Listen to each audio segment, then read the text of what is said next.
তাহলে ভাইরাসের দেহ ডিএনএ আর আরএনএ নিয়ে গঠিত। এটা কিসের? ভাইরাসের দেহ কি নিয়ে গঠিত? ডিএনএ নিয়ে গঠিত, ডিএনএ অথবা আরএনএ নিয়ে গঠিত। এদের আমিষ আবরণ থেকে নিউক্লিক অ্যাসিড বের হয়ে গেলে এরা জীবনের সকল লক্ষণ হারিয়ে ফেলে।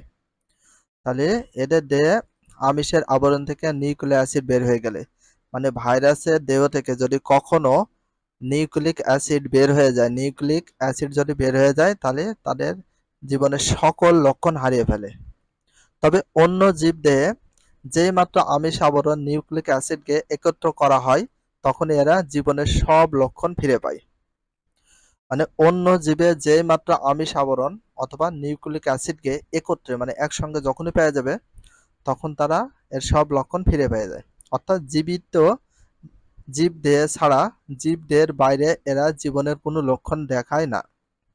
এরা শুধু জীবিত জীবদেহ ছাড়া, মানে ভাইরাস শুধু জীবিত জীবদেহ ছাড়া জীবদের বাইরে এরা কোনো লক্ষণ দেখায় না। এ কারণে ভাইরাস প্রকৃত পরজীবী। তাহলে ভাইরাস প্রকৃত পরজীবী উদ্ভিদ। তাহলে প্রকৃত পরজীবী উদ্ভিদ বলা হয় কোনটাকে? ভাইরাসকে। এটা ভেরি ভেরি ইম্পর্টেন্স। তাহলে প্রকৃত পরজীবী উদ্ভিদ বলা হয় কোনটাকে? ভাইরাসকে। ভাইরাসকে কি বলা হয়? প্রকৃত পরজীবী উদ্ভিদ বলা হয়। ভাইরাসদের মধ্যে ব্যাকটেরিয়া ফাজ ভাইরাস একটি পরিচিত ভাইরাস। তাহলে ভাইরাসদের মধ্যে সবচেয়ে পরিচিত ভাইরাসের নাম কি? ব্যাকটেরিওফাজ। ব্যাকটেরিওফাজ হচ্ছে সবচেয়ে পরিচিত ভাইরাস। ভাইরাসদের মধ্যে ব্যাকটেরিওফাইরাস ভাইরাস একটি পরিচিত ভাইরাস। তাহলে একটি পরিচিত ভাইরাস কোনটি? ব্যাকটেরিওফাজ। এটা ভেরি ভেরি ইম্পর্টেন্স, দাগে রাখবা। চিত্রে 1.1 এদের গঠন সম্পর্কে ধারণা দেওয়া হলো। ভাইরাস গোলাকার, দণ্ডাকার, ব্যাঙাচির ন্যায়, পাউরুটির ন্যায় হতে পারে। তাহলে ভাইরাস বিভিন্ন আকারে হতে পারে। তাহলে ভাইরাস কি কি আকারে হয়? ভাইরাস গোলাকারও হতে পারে। ভাইরাসের আকার কেমন? গোলাকারও হতে পারে, দণ্ডকার লাঠির মতো হতে পারে, ব্যাঙাচি মানে ব্যাঙের বাচ্চার মতো হতে পারে, যেটা আবার পাউরুটির ন্যায়ের মতো হতে পারে, যে এরকম পাউরুটির মতো হতে পারে। ভাইরাস মানবদেহে বসন্ত, হাম, সর্দি, ইনফ্লুয়েঞ্জা ইত্যাদি রোগ সৃষ্টি করে। তাহলে ভাইরাস মানবদেহে কি কি রোগ সৃষ্টি করতে পারে? ভাইরাস মানবদেহে বিভিন্ন রকম রোগ সৃষ্টি করে। ভাইরাস মানবদেহে বসন্ত তৈরি করে, যেটা বসন্ত ইংলিশে বলে পক্স। হাম তৈরি করে, সর্দি তৈরি করে, ইনফ্লুয়েঞ্জা ইত্যাদি রোগ সৃষ্টি করতে পারে। কি কারা তৈরি করতে পারে? ভাইরাস। তাহলে ভাইরাস মানবদেহে কি কি রোগ সৃষ্টি করতে পারে? বসন্ত, হাম, সর্দি, ইনফ্লুয়েঞ্জা ইত্যাদি রোগ সৃষ্টি করতে পারে। বসন্ত, হাম, সর্দি ইত্যাদি বায়ুবাহিত রোগ। তাহলে বায়ুবাহিত রোগের ভিতর কি কি আছে? বসন্ত, হাম, সর্দি।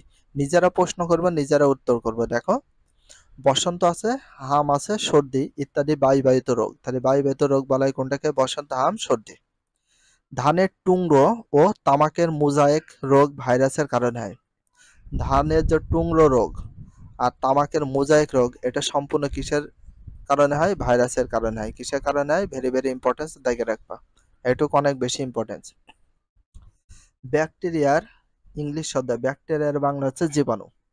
ব্যাকটেরিয়া কিছু কথা আমরা পূর্বে শ্রেণীতে জেনেছি, এবার একটু বিস্তারিত জানব।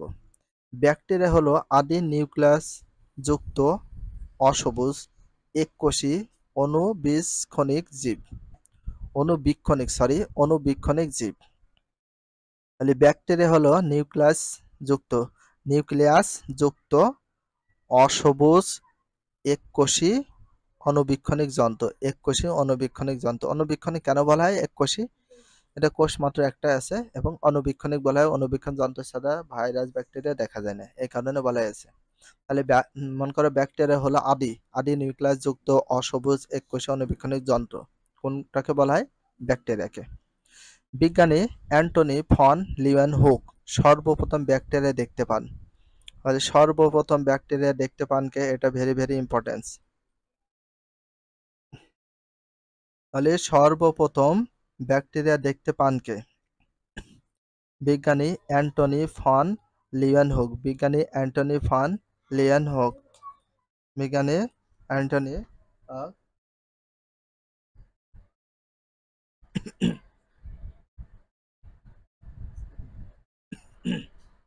তাহলে অ্যান্টনি ফন লিউয়েনহুক সর্বপ্রথম ব্যাকটেরিয়া দেখতে পান। তাহলে ব্যাকটেরিয়াকে দেখতে পান অ্যান্টনি ফন লিউয়েনহুক সর্বপ্রথম ব্যাকটেরিয়া দেখতে পান।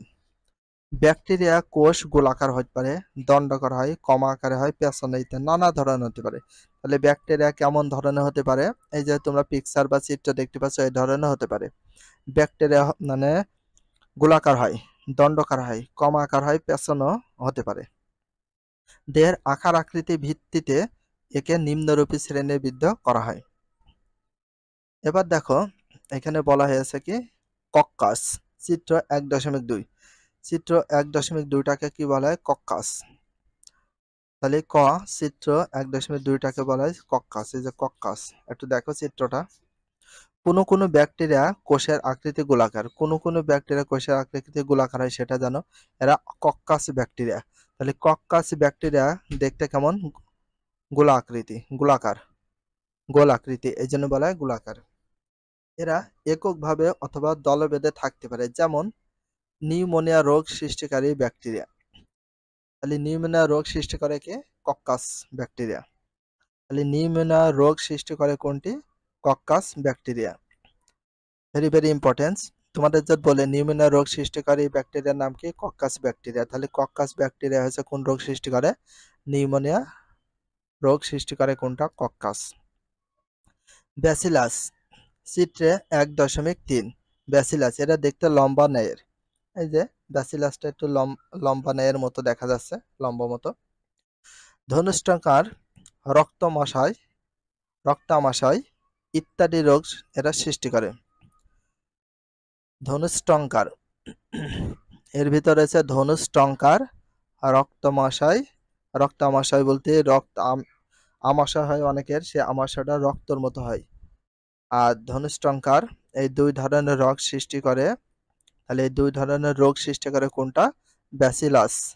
Bacillus bacteria. তাহলে ব্যাসিলাস ব্যাকটেরিয়া সৃষ্টি করে কি কি রোগ? ধনুষ্টঙ্কার, রক্তামাশয়। ধনুষ্টঙ্কার, রক্তামাশয় কোন ভাইরাসের কারণে হয়? ব্যাসিলাস। কমা, চিত্রে 1.4, চিত্রে 1.4টা দেখতে পাচ্ছ কমার মতো, এটা এক ধরনের ভাইরাস। এরা বাঁকা দণ্ডে ন্যায় আকৃতি ব্যাকটেরিয়া। মানুষের কলেরা রোগের ব্যাকটেরিয়া এ ধরনের। মানুষের কলেরা রোগের ব্যাকটেরিয়া এ ধরনের। তাহলে মানুষের কলেরা রোগের সৃষ্টি করে কোন ধরনের রোগ? এই যে এই ধরনের কলেরা রোগের সৃষ্টি করে কোন রোগ? কমা ব্যাকটেরিয়া মানুষের কলেরা রোগ সৃষ্টি করে। কমা ব্যাকটেরিয়া। কি ব্যাকটেরিয়া? কমা ব্যাকটেরিয়া। স্পাইরিলাম এ ধরনের ব্যাকটেরিয়া আকৃতি পেঁচানো। এই যে এরকম যদি পেঁচানো হয় সেটা হচ্ছে কি হয়? স্পাইরিলাম। কি ব্যাকটেরিয়া বলা হয়? স্পাইরিলাম। তাহলে এরকম বাঁকা যদি হয়, সেটা পেঁচানো বাঁকা আকৃতি হলে সেটা হচ্ছে স্পাইরিলাম ব্যাকটেরিয়া বলে। তাহলে ব্যাকটেরিয়া আকৃতি পেঁচানো। তাহলে ব্যাকটেরিয়ার উপকারিতা কি কি দেখি? স্পাইরিলাম ব্যাকটেরিয়ার উপকারিতা না অপকারিতা দেখি। প্রথমটা, মৃত জীবদেহ ও আবর্জনা পচাতে সাহায্য করে। তাহলে মৃত জীবদেহ এবং আবর্জনা পেঁচাতে সাহায্য করে কোনটা? হ্যাঁ, আচ্ছা। মৃত জীবদেহ আবর্জনা পেঁচাতে সাহায্য করে কোনটা? স্পাইরিলাম। তাহলে মৃত জীবদেহ আবর্জনা পেঁচাতে সাহায্য করে কোনটা? স্পাইরিলাম। তারপর এটা একমাত্র ব্যাকটেরিয়া প্রকৃতি থেকে মাটিতে নাইট্রোজেন সংবর্ধন করে। তাহলে স্পাইরিলাম প্রকৃতি থেকে মাটিতে নাইট্রোজেন সংবর্ধন করে। তারপরে পাট থেকে আঁশ ছাড়াতে ব্যাকটেরিয়া সাহায্য করে। পাট থেকে যে আঁশ রয়েছে ওটা ছাড়াতে কে সাহায্য করে? ব্যাকটেরিয়া, সেটা হচ্ছে স্পাইরিলাম। দই তৈরিতে কোন ব্যাকটেরিয়া সাহায্য করে? স্পাইরিলাম। তাহলে দই তৈরিতে স্পাইরিলামটা অনেক সাহায্য করে, অবশ্যই দেখে রাখবা। বিভিন্ন জীবন রক্ষাকারী অ্যান্টিবায়োটিক ব্যাকটেরিয়া থেকে তৈরি হয়। তাহলে অ্যান্টিবায়োটিকও তৈরি হয় স্পাইরিলাম ব্যাকটেরিয়া থেকে। তারপর এটা দেখো, ব্যাকটেরিয়া জিন প্রকৌশলের মূল ভিত্তি। তাহলে ব্যাকটেরিয়া জিন প্রকৌশলের মূল ভিত্তি কোনটা? ব্যাকটেরিয়া। সেটা কোন bacteria? Spirillum. Very very important এটা, যে জিন প্রকৌশলের মূল ভিত্তি বলা হয় কোনটাকে? ব্যাকটেরিয়াকে। তাহলে স্পাইরিলাম ব্যাকটেরিয়া। তাহলে জিন প্রকৌশলের মূল ভিত্তি কোনটাকে বলা হয়? ব্যাকটেরিয়া। সেটা কি? জিন প্রকৌশলের ব্যাকটেরিয়া। কিছু কিছু ক্ষেত্রে জীবের কাঙ্ক্ষিত বৈশিষ্ট্য পাওয়ার জন্য জিনগত পরিবর্তনের কাজে ব্যাকটেরিয়াকে ব্যবহার করা হয়। ভিডিওটি এখানে শেষ করছি। যদি ভিডিওটি ভালো লাগে চ্যানেলে সাবস্ক্রাইব করতে হলে ফলো করে দিও, তার সাথে একটা লাইক এবং একটা কমেন্ট করে দিও। নেক্সট ভিডিও পাওয়ার জন্য অবশ্যই বেল আইকনটা অল করে রাখো, যাতে নিউ ভিডিও আপলোডের সাথে সাথে সর্বপ্রথম তোমাদের কাছে নোটিফিকেশনটা পৌঁছে যায়। If you love this video please subscribe my channel, like comment share, hit the bell icon for getting next video. So everyone take care, love you, আল্লাহ হাফেজ, বাই বাই।